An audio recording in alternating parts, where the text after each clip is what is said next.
Electromagnetic spectra, atomic spectra.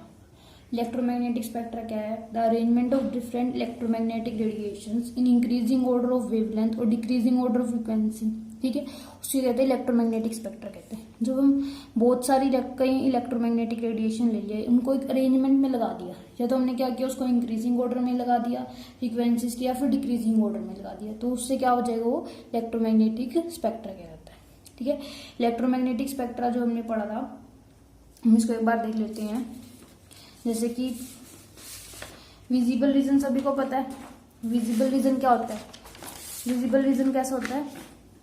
Visible region, ठीक है। Visible region में कौन कौन से कलर आते हैं? विग्योर सभी ने पढ़ा है, GYOR, ठीक है। यहाँ पर ये रेड कलर है और ये वॉयलेट कलर है, ठीक है। वॉयलेट ये तो हो गया विजिबल रीजन। इसके इस तरफ क्या होगा? रेड, तो इस तरफ आ जाएगा इंफ्रारेड, ठीक है, इंफ्रारेड। और इस तरफ क्या आ जाएगा? अल्ट्रा वॉयलेट, ठीक है। इसके बाद इंफ्रारेड के इस तरफ क्या आता है? माइक्रोवेव, और इस तरफ आता है रेडियो वेव, और अल्ट्रावायलेट के इस तरफ आता है एक्सरे और गामा रे। तो ये क्या हो गया हमारा स्पेक्ट्रा में याद हो गया, ठीक है ना। विजिबल रीजन किसके बीच में आता है? अल्ट्रावायलेट और इंफ्रारेड के बीच में आता है, ठीक है। और विजिबल में सभी को पता है violet, indigo, blue, green, yellow, orange, red. इसमें क्या होता है, जब हम इस साइड से यहाँ जाते हैं तो लैम्डा इंक्रीज होता है, लैम्डा इंक्रीज होता है और फ्रीक्वेंसी डिक्रीज होती है, ठीक है। जो विजिबल रीजन है वो 400 nm से लेकर के 750 nm तक होता है। ये इसकी वेवलेंथ रेंज दी हुई है, ठीक है।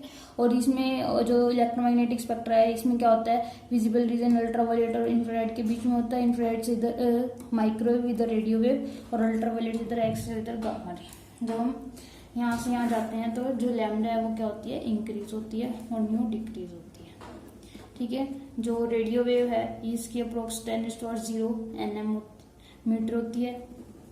इसकी 10⁻⁻2, 10⁻⁻4, 10⁻⁻8, 10⁻⁻12 और 10⁻⁻14 की रेंज होती है, ठीक है। ये तो हो गया हमारा इलेक्ट्रोमैग्नेटिक स्पेक्ट्रम। आगे हम पढ़ना है एटॉमिक स्पेक्ट्रा। एटॉमिक स्पेक्ट्रा क्या होता है? इसके नेम से क्लियर हो जाए, एटम से रिलेटेड है। मीन्स क्या है? The radiation from emitted from any source consists of a number of waves of different wavelength. When these radiation are passed through prism, dispersion occur and different waves with different wavelengths comes out. When these wavelengths are passed through a photographic film, a pattern is recorded called spectrum. क्या होता है कि कोई भी source है, मान लो यहाँ पे सोर्स हमने ले लिया कोई भी लाइट का, ठीक है। इससे जो रेडिएशंस आ रही हैं उसमें क्या किया हमने? प्रिज्म के ऊपर फॉल कराएंगे। जब हमने इस रेडिएशंस को प्रिज्म के ऊपर फॉल कराएंगे तो क्या होगा? यहाँ पर डिस्पर्जन हो जाएगा।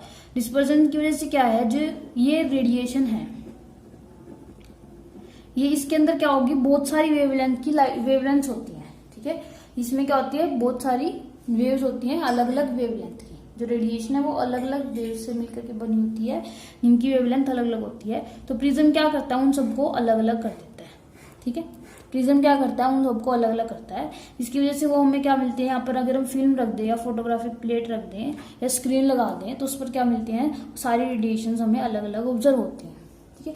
तो ये फिनोमेना जो यहाँ पर ये ऑब्जर्व हो रहा है इसको हम क्या कहते हैं? स्पेक्ट्रा। स्पेक्ट्रा क्या था? अरेंजमेंट ऑफ रेडिएशन ही था इन इंक्रीजिंग ऑर्डर और डिक्रीजिंग ऑर्डर ऑफ फ्रीक्वेंसी और वेवलेंथ, ठीक है। तो यही है। यहाँ पर हमें स्क्रीन पर क्या मिल रहा है? एक ऑर्डर ही मिल रहा है फ्रीक्वेंसीज या वेवलेंथ्स का, तो इसको क्या कहेंगे? स्पेक्ट्रा कहेंगे। ये रेडिएशन को जब इस पर प्रिज्म पर फॉल करवाते हैं तो हमें क्या मिलता है? सारी रेडिएशंस अलग अलग वेवलेंथ्स की वेव्स मिलती हैं, उसको क्या कहेंगे हम? एटॉमिक स्पेक्ट्रा कहते हैं, ठीक है, और स्पेक्ट्रम कहते हैं। तो depending upon the nature of radiation emitted और absorb, the spectrum are broadly classified into 2 types, ठीक है। जो नेचर ऑफ रेडिएशन के बेसिस पर स्पेक्ट्रा को 2 तरह से डिवाइड किया गया, एमिशन स्पेक्ट्रा और एब्जॉर्प्शन स्पेक्ट्रा, ठीक है। एब्जॉर्प्शन स्पेक्ट्रा क्या होता है कि जैसे कि एमिशन स्पेक्ट्रा और एब्जॉर्प्शन स्पेक्ट्रा। एमिशन स्पेक्ट्रा तो क्या है कि सोर्स से रेडिएशन फॉल हो रही है, हमने क्या किया उसके ऊपर प्रिज्म के ऊपर फॉल करवाएंगे। जब हमने प्रिज्म के ऊपर फॉल कराया तो हमें स्क्रीन के ऊपर जो है पैटर्न मिल गया, वो तो क्या हो गया, एमिशन स्पेक्ट्रा हो गया। तो उसके अकॉर्डिंग क्या है कि हमने कौन सा सोर्स लिया उसके अकॉर्डिंग हमें स्पेक्ट्रा मिल जाएगा। एब्जॉर्प्शन स्पेक्ट्रा क्या है, एब्जॉर्प्शन स्पेक्ट्रा क्या है कि अगर हमने रेडिएशन है, मान लो ये रेडिएशन यहाँ सोर्स से रेडिएशन फॉल करवा रहे हैं, हमने क्या किया बीच में एक सॉल्यूशन रख दिया कोई, जैसे मान लो NaCl का ही सॉल्यूशन रख दिया, तो इसकी क्या होगी, ये कुछ ना कुछ रेडिएशन को यहाँ एब्जॉर्ब कर लेगा। क्या कर लेगा, एब्जॉर्ब कर लेगा रेडिएशन को।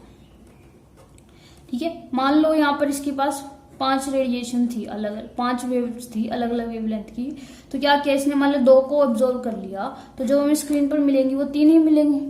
स्क्रीन पर हमें 3 रेडिएशन मिलेंगी, 3 वेव्स मिलेंगी, तो बाकी 2 की जगह हमें क्या मिलेगा, ब्लैक मिलेगा, ब्लैक कलर। ठीक है, ब्लैक डॉट्स मिल जाएंगे, ब्लैक लाइंस मिल जाएगी। तो वो किस वजह से है कि उस वेवलेंथ की जो लाइट है वो एब्जॉर्ब कर ली सॉल्यूशन ने, तो इसको कहेंगे एब्जॉर्प्शन स्पेक्ट्रा। एमिशन स्पेक्ट्रा में क्या होता है, जितनी लाइट्स एमिट होंगी, जितनी अलग अलग वेवलेंथ की वेव्स एमिट होंगी, वो सब क्या हमें स्क्रीन पर मिलेगी ब्राइट स्पॉट में, वो तो हो गया एमिशन स्पेक्ट्रा। एब्जॉर्प्शन स्पेक्ट्रा में जो रेडिएशन एब्जॉर्ब हो जाएगी वो हमें ब्लैक कलर में मिलेगी, वो क्या होगा, एब्जॉर्प्शन स्पेक्ट्रा। हम एमिशन स्पेक्ट्रा देख लेते हैं एक बार। जो emission spectra is notice when the radiation emitted from a source are pass through a prism and received on the photographic plate.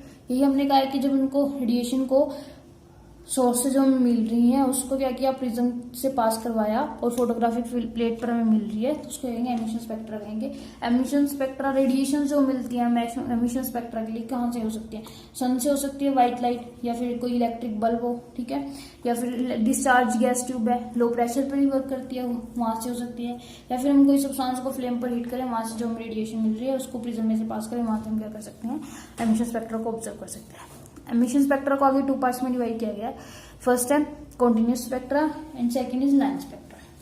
Continuous spectra, when white light from sun और bulb is pass through prism we get a continuous band of 7 colour called VIBGYOR. ठीक है, जब white light कहाँ से मिल रही है, तो सन से मिलेगी या बल्ब से मिलेगी, उसको क्या किया हमने, प्रिज्म में से पास कर दिया। ठीक है, तो हमें क्या मिलता है, कॉन्टिन्यूस बैंड मिलता है 7 कलर का, जिसको हम क्या कहते हैं, विबग्योर कहते हैं। उनकी कोई बाउंड्री नहीं होती, वो कलर्स क्या होते हैं, एक दूसरे के ऊपर ओवरलैपिंग होते हैं, जैसे कि VIP GY OR है, वॉयलेट के ऊपर इंडिगो ओवरलैपिंग होगा, ठीक है, और ब्लू के ऊपर ग्रीन ओवरलैपिंग, ब्लू के ऊपर इंडिगो, ये सब कलर्स का होता है ओवरलैपिंग होते हैं, इनकी कोई बाउंड्री नहीं होती। जैसे हम रेनबो देखते हैं, रेनबो के अंदर क्या होता है, जब रेन होती है उसके बाद सन आता है, ठीक है, तभी हमें रेनबो मिलता है, ऐसे तो रेनबो नहीं आता। जब हमने क्या हुआ, रेन हुई है तो क्या होगा, स्काई के अंदर वाटर के स्मॉल ड्रॉपलेट्स होंगे, ठीक है, और जब सन आएगा तो उससे जो रेडिएशन आएगी वो क्या करेगी, उस ड्रॉपलेट से फॉल करेंगी, और उस ड्रॉपलेट से जब निकलेंगी तो वो क्या करेंगी, हमें मान लो यहाँ पर जैसे कि ये सन है, ये वाटर ड्रॉपलेट मान ली, जब भी रेडिएशन इसके ऊपर फॉल करेंगी तो ये क्या कर रही है, वहां पर स्प्लिट हो जाएंगी 7 कलर में, और वो 7 कलर क्या मिलते हैं हमें, हमेशा सन के अपोजिट डायरेक्शन में आता है। जब भी मान लो शाम के टाइम पे बारिश होती है, ठीक है, रेन आ रही है, तो जो हमें स्पेक्ट्रा मिलेगा वो कहाँ मिलेगा, ईस्ट की तरफ मिलेगा, और जबकि जो सन होगा वो क्या होगा, वेस्ट की तरफ होगा, तो क्या होगा, अपोजिट डायरेक्शन में मिलेगा। तो जो ईस्ट की साइड है वो उसके लिए क्या कर रही है, फोटोग्राफिक फिल्म की तरह काम कर रही है, तो वहां पर हमें 7 कलर्स मिलते हैं, और वो 7 कलर जब हम ऑब्जर्व करते हैं वो तो क्या होते हैं, एक दूसरे के अंदर मर्ज हुए होते हैं, बिल्कुल भी कोई बाउंड्री नहीं दिखती कि यहाँ पर रेड कलर खत्म हो रहा है, यहाँ पर ऑरेंज हो रहा है, यहाँ पर येलो कलर खत्म हो रहा है, तो उनकी कोई बाउंड्री नहीं होती, इसलिए उसको क्या कहते हैं, कॉन्टिन्यूस स्पेक्ट्रा कहते हैं। ठीक है, और जो लाइन स्पेक्ट्रा होता है वो क्या होता है कि जब light from electric discharge gas at low pressure is pass through prism we get colour lines on the photographic film so called line spectra. इसके अंदर क्या होता है, लाइन स्पेक्ट्रा के अंदर हमें जो स्पेक्ट्रा है वो लाइंस की फॉर्म में मिलता है, यानी जब कि गैस है कोई भी, ठीक है, लाइट है इलेक्ट्रिक डिस्चार्ज से मिल रही है, मान लो उसको हमने क्या किया, प्रिज्म में से पास कर दिया।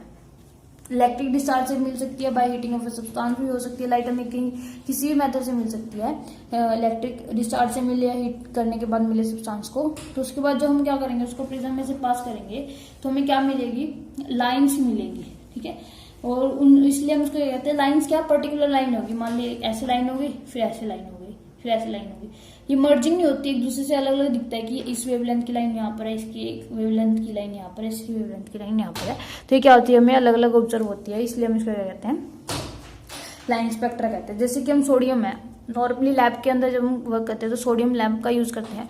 सोडियम का जो लैम्प है उसके अंदर क्या होता है, सोडियम सोर्स होता है, उससे हम जब हीट करते हैं, जैसे इलेक्ट्रिसिटी प्रोवाइड करते हैं तो उसमें हीटिंग होती है, उससे क्या होती है, एनर्जी प्रोड्यूस होती है, लाइट मिलती है। उसके पास क्या होता है, अगर हम उसको प्रिज्म या ग्रेटिंग में से पास करते हैं तो हम जब उसको ऑब्जर्व करते हैं तो वहां पर हमें क्या मिलती है, 2 लाइन्स मिलती है येलो कलर की।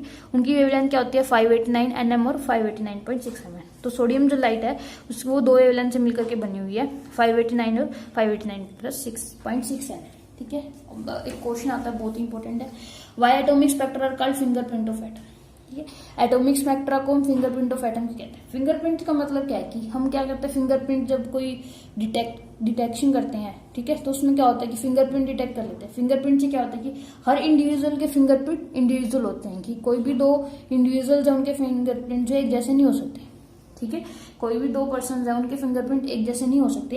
ऐसे ही कोई भी 2 एटम जो उनका लाइन स्पेक्ट्रा या एटॉमिक स्पेक्ट्रा कभी भी एक जैसा नहीं हो सकता। ठीक है, the line spectra of 2 atoms can, या फिर आप एटॉमिक स्पेक्ट्रा भी लिख सकते हो यहाँ पर, can never resemble with each other. ठीक है, like fingerprint of 2 persons which can never be same. जो लाइन स्पेक्ट्रा है 2 एटम्स का वो कभी भी एक जैसा नहीं हो सकता, जैसे कि 2 पर्सन के फिंगरप्रिंट कभी भी सेम नहीं हो सकते। इसलिए क्या कहते हैं हम, एटॉमिक स्पेक्ट्रा क्या कहते हैं, फिंगरप्रिंट ऑफ एटम कहते हैं। या फिर यूटिलिटी ऑफ लाइन स्पेक्ट्रा क्या होगी, यूटिलिटी यही है कि अगर हमारे पास 2 लाइन स्पेक्ट्रा, 2 एटम्स, 2 एलिमेंट्स हमें दे दिया, 2 एलिमेंट्स दे दिए, हमें डिटेक्ट करने कौन कौन से हैं, ये सेम है या डिफरेंट है, तो हम क्या करें, उसका लाइन स्पेक्ट्रा ऑब्जर्व कर ले, स्पेक्ट्रा निकाल ले, देख ले अगर स्पेक्ट्रा मैच करे तो दोनों सेम है, अगर स्पेक्ट्रा मैच नहीं करे तो दोनों अलग है।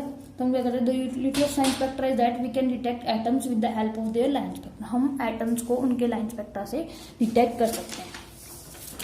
इसके बाद मेन आता है जो टॉपिक हमारा, वो है line spectra of hydrogen. Line spectra of hydrogen क्या है कि हाइड्रोजन के पास क्या होता है, 1 इलेक्ट्रॉन होता है, 1 इलेक्ट्रॉन एटम है हाइड्रोजन। इसके अंदर क्या करते हैं, जब हम इलेक्ट्रिक डिस्चार्ज कर, इसके अंदर जो हमारी ट्यूब थी, इसके अंदर इलेक्ट्रिक डिस्चार्ज ट्यूब थी, इसके अंदर हमने क्या किया, जो हाइड्रोजन गैस फिल कर दी और इलेक्ट्रिक डिस्चार्ज यानी हाई वोल्टेज अप्लाई कर दी। हम इसको फुली ड्रॉ करें यहाँ पर, तो हमने क्या किया, हाई वोल्टेज अप्लाई कर दी, जो यहाँ से रेडिएशन आई उसको क्या कर दिया हमने, प्रिज्म के ऊपर फोल्ड करवाया। प्रिज्म के ऊपर फोल्ड करवाएंगे तो यहाँ से क्या हुआ, ये अलग अलग लाइंस जो है वो मिलती हैं स्पेक्ट्रा के ऊपर। ठीक है, अलग अलग लाइंस मिलती हैं। तो क्या है, जब when light from electric discharge of hydrogen at low pressure is pass through prism we get a spectrum. ठीक है, तो हमें क्या मिलता है, स्पेक्ट्रम मिलता है। तो spectrum consist of large number of lines which are grouped into 5 series. तो हमें कैसे मिलता है, ऐसे बहुत सारी लाइंस मिलती है। तो हमने लाइंस को क्या कर लिया, सीरीज में डिवाइड कर लिया। जो ये हाइड्रोजन स्पेक्ट्रा है, हाइड्रोजन स्पेक्ट्रम है, ये 3 रीजन में मिलता है, यूवी के अंदर, विजिबल के अंदर और आईआर के अंदर। ठीक है, जो इसकी 5 सीरीज कौन कौन सी है, Lyman, Balmer, Paschen, Brackett and Pfund. जो लाइमन है वो तो है यूवी के अंदर, और लास्ट की तो 3 सीरीज है, Paschen, Brackett and Pfund, this come in IR region. ठीक है, और जो बाल्मर सीरीज है वो विजिबल रीजन के अंदर आती है। ठीक है, तो हमने क्या किया, जो हमें स्पेक्ट्रम मिल रहा है वो ऐसा मिल रहा है, यहाँ पर हमें 5 सीरीज मिल रही है, Lyman, Balmer, Paschen, Brackett and Pfund. जो यहाँ पे बहुत सारी नंबर ऑफ लाइंस मिल रही थी, इन लाइंस को हमने क्या कर लिया, कुछ ग्रुप्स में डिवाइड कर लिया, Lyman series, Balmer, Paschen, Brackett and Pfund. ठीक है, इस स्पेक्ट्रा को एक्सप्लेन करने के लिए रिडबर्ग इन 1890 में एक सिंपल थ्योरेटिकल इक्वेशन देता है। किस लिए देता है वो, टू कैलकुलेट द वेवलेंथ और wave number of A spectral line in different series. जो हमारी सीरीज मिल रही है इसमें जो वेवलेंथ, जो लाइंस हैं, इनकी वेवलेंथ क्या है वो कैलकुलेट करने के लिए एक इक्वेशन देता है रिडबर्ग 1890 में, जिसको हम क्या कहते हैं, रिडबर्ग फॉर्मूला या रिडबर्ग इक्वेशन। क्या इक्वेशन है, 1/λ is equal to nu bar is equal to RH 1/n1 square minus 1/n2 square. ठीक है, तो यहाँ पर जो RH है वो क्या, रिडबर्ग कॉन्स्टेंट है, और इसकी वैल्यू क्या होती है, आप ये वैल्यू याद कर लो, 109,678 सेंटीमीटर इनवर्स। इसको अगर साइंटिफिक नोटेशन में कन्वर्ट करना तो हम यहाँ पर पॉइंट लगा कर 10⁵ कर सकते हैं, फिर मीटर इनवर्स में कन्वर्ट हो तो वो भी कर सकते हैं। ठीक है, तो बट ये याद कर लो, आप यहाँ से इसको कन्वर्ट कर सकते हो 109,678 सेंटीमीटर इनवर्स, जहाँ पर n1 और n2 क्या है, इंटीजर्स हैं, और n2 की वैल्यू क्या होती है, n1 से ग्रेटर होती है, और हर सीरीज के लिए n1 की वैल्यू फिक्स होती है। ठीक है, n1 की वैल्यू फिक्स होती है, लाइमन सीरीज के लिए n1 n है और n2 2 3 4 है, बाल्मर के लिए n1 2 है, n2 3 4 5 है, पास्चन के लिए n1 3 है, और N2 की वैल्यू N1 से ज्यादा होती है, यानी 3 से ज्यादा 4, 5, 6। ब्रैकेट के लिए N1 4 है, N2 की वैल्यू 5, 6, 7, NP4 के लिए N1 5 है और N2 की वैल्यू 6, 7,